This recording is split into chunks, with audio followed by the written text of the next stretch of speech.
There are two primary ways of communicating with beings of higher consciousness. One is through astral projection, where you leave your physical body and communicate to them in person. As much as I'd love to break into astral travel right now, we have to save that for later. The other method involves having a being come to Earth and communicate through a trained person, and this is called channeling.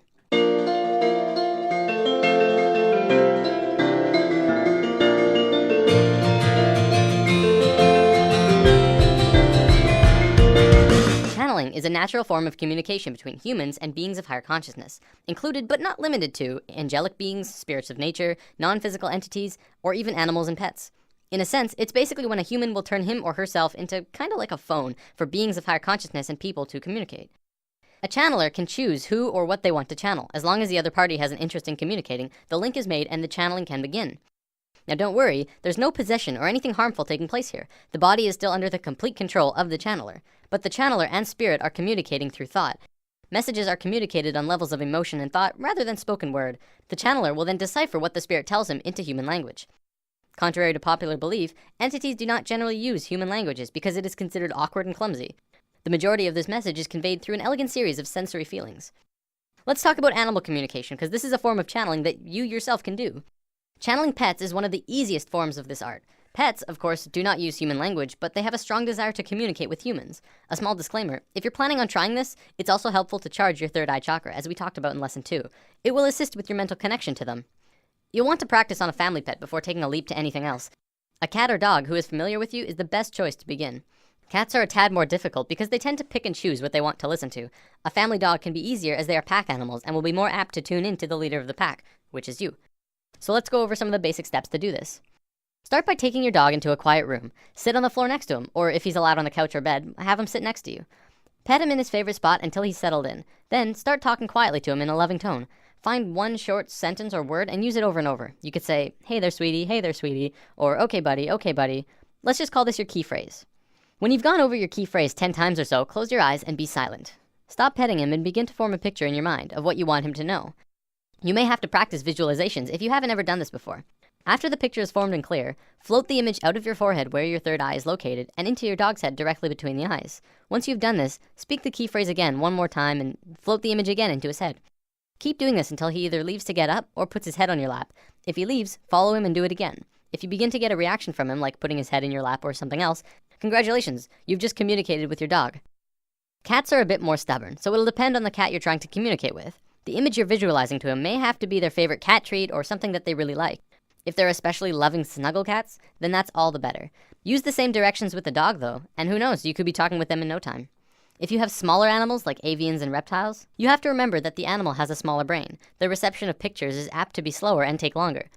Remember, practice and patience is crucial to learning to do this. You'll probably start with minimal results, but if you're persistent, you will not only master the family pet chat, but other animals around you, like your friends' pets or pets in the car barking at you as you walk by and so on.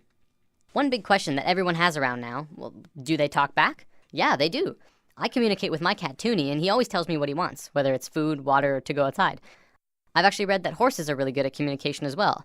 In an article I'll be posting in the comments of this video, a woman said that one time she had a horse specifically ask for a green apple, not a red one. Had to be green. Of course, she immediately got one and gave it to her, and they started communicating more. I know what you're probably thinking. Well, don't I have to be psychic to do this? Well, yes, but everyone is psychic, but most people don't really realize it. There's a gland in the brain called the pineal gland, which scientists have actually labeled the psychic gland. Through charging your third eye chakra, you begin to activate the pineal gland and your psychic connection can begin. Just remember to release the concept that you'll hear words and allow yourself to feel into your animal friend. So now we understand how to channel beings of lower consciousness, animals. For beings of higher consciousness, it's essentially the same thing, only reversed. In this scenario, we are like the animal and we are communicating with beings who know and understand far more than we do. There's actually a being channeled named Cryon of Magnetic Service. He talks a lot about worldly events and what's going on a global scale. What's interesting is that Cryon has been invited to the United Nations 7 times over the last 13 years.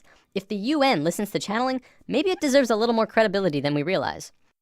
On my YouTube, I'm going to be posting small snippets from various channels, but most of them from Crimson Circle.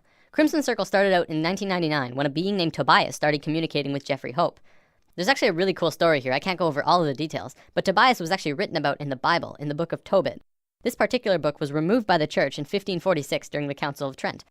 Tobias was written as one of the main characters in that book, and Jeffrey and him began communicating more.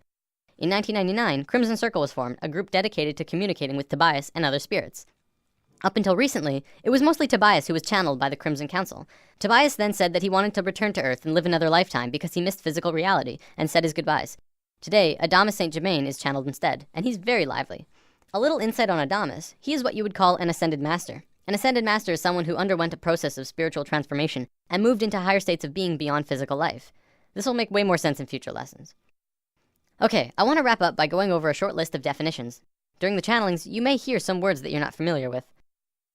Amyo is absolute and pure trust in the self, the realization of the I am. Makyo are kind of like lies that you tell yourself that take you away from the I am, like I'm not good enough or I can't do it yet. Kind of like the opposite of Amyo. Ascension is the process of going from one lifetime to the next while staying in the same physical body. Kaldra, you may hear this one a lot actually.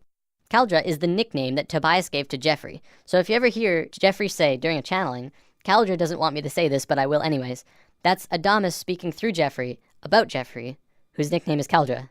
Is that confusing? Shambra is the name that Adamus uses for the group of humans going through the awakening process. If you're watching the videos, you too are a Shambra.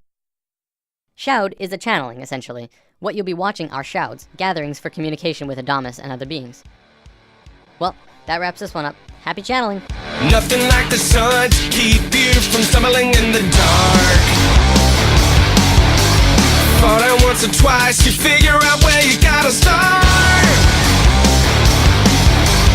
All the scars